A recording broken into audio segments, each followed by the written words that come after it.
私、池谷翔、テニス部のキャプテン。私は黒川由紀。私もテニス部員よ。俺は内海誠二。ただの平凡な男子高校生。はぁ、翔先輩、可愛いよな。あ、覗き魔。なんだよ、覗いてなんかいねえよ。こんなところで騒がない。内海くん、覗きなんかしてないよね。そうですよ、決して。あ、そんなことよりほら、時間だよ。そうね。漫画ラボ第8回スタート。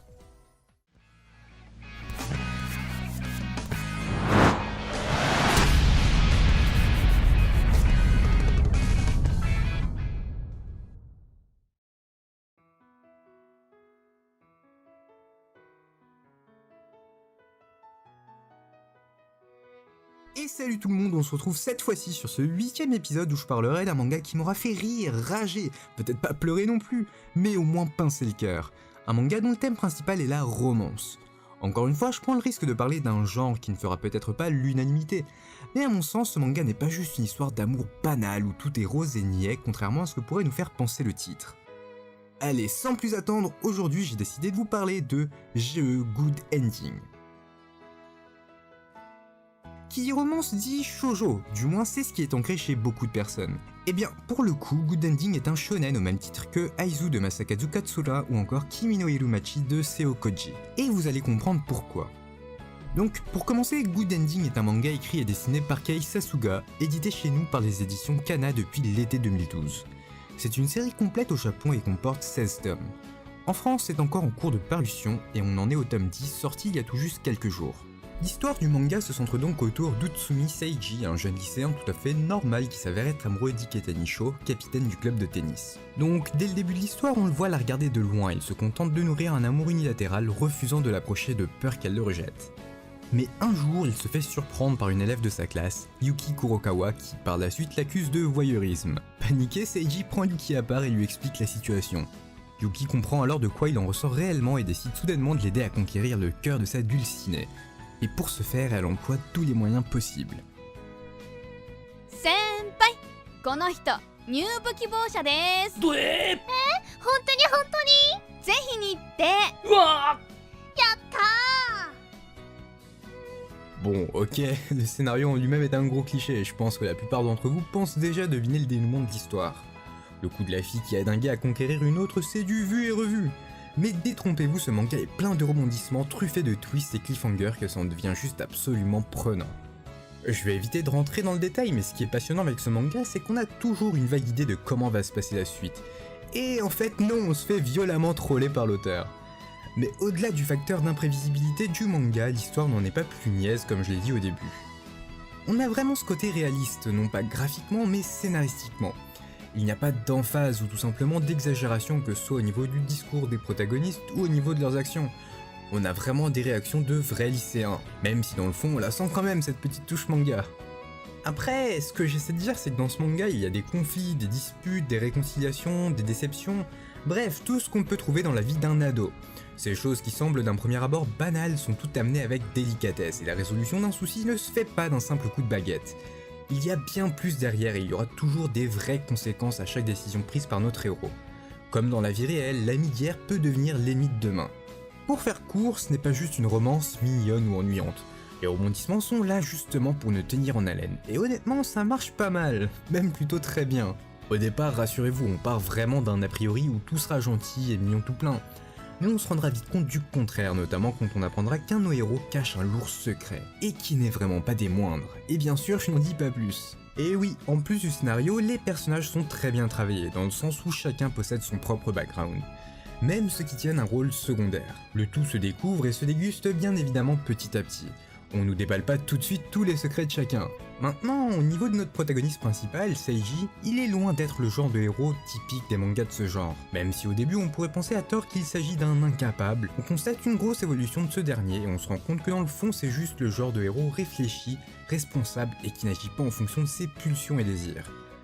Bon, bien sûr, après ça reste un lycéen, et comme tous les jeunes garçons de cet âge, il lui arrive d'avoir certains fantasmes. 眠れない。どうしよう。ああ、翔先輩。あんなことやこんなことまで。ダメだダメだ、何を考えてるんだ俺は。気が早すぎるだろ、告白もしてないのに。 Allez, faites pas genre, on a déjà tous fait ça, hein. Enfin bref, donc oui, c'est juste un lycéen en pleine forme. Mais bon, vous en faites pas, ça s'arrête là, c'est loin d'être le gros relou obsédé. Le ecchi reste d'ailleurs très modéré, bien qu'il y en ait tout de même. Bon, ok, certains moments sont peut-être un peu plus explicites, mais rien de dérangeant, à moins d'être un gamin qui rigole aux blagues pipi caca. Quant aux autres, ils ont chacun leur personnalité propre et restent toujours fidèles à eux-mêmes. Aucun n'est réellement délaissé, on assistera même à de petits détachements, à savoir que l'on verra leurs histoires sans pour autant être hors sujet à la trame principale, et qui au contraire contribuera à l'évolution de notre petite bande de copains. Et très souvent ils sont déterminants lors de certains moments cruciaux de la série. On va maintenant passer à un point plus faible du manga, mais qui reste également un point totalement subjectif. Je veux bien sûr parler des dessins. Alors oui, ça n'a rien de choquant et le style reste très adapté à ce genre d'œuvre. Mais disons que le début risque d'en rebuter pas mal, du moins ça a été mon cas. Et ce surtout à cause de certaines ombres maladroites qui donnent parfois un effet de relief pas forcément joli pour ce type de manga. Mais au bout de quelques tomes, c'est de l'histoire ancienne, car Good Ending fait partie de ce genre de manga dont les dessins évoluent de manière assez significative avec le temps, et de manière positive bien entendu. Ça devient beaucoup plus propre, soigné et agréable. Donc si jamais les dessins vous posaient un problème au premier tome, persévérez. Pour conclure, Good Ending est une bombe d'émotions. Suffit d'accrocher au début et vous êtes parti pour une aventure haute en rebondissements et en suspense.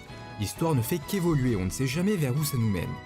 En tout cas, ça plaira certainement aux fans du genre, mais également aux néophytes, filles comme garçons.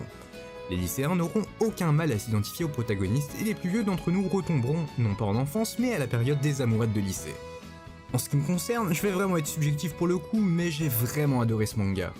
De tous les mangas que j'ai présentés, il fait sans conteste partie du top 3 des séries que j'ai le plus apprécié, même si je le compare à l'incomparable.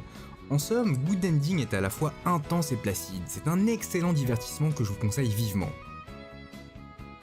Et on arrive finalement à la fin de cet épisode où j'aurais partagé avec vous l'un de mes mangas favoris de ce genre. Si vous avez apprécié ma vidéo, je vous invite à m'en faire part en commentaire et à mettre un petit pouce bleu, ça me ferait vraiment plaisir. Et n'oubliez pas de vous abonner si ce n'est pas déjà fait. Autrement, je vous avais dit lors de mon épisode 3 que je ferais un animé minimum par mois. Il s'avère au final que non, malheureusement. Et il y a plusieurs raisons à ça. La première étant que pour le moment, je n'ai pas encore trouvé d'animé que je veuille réellement présenter.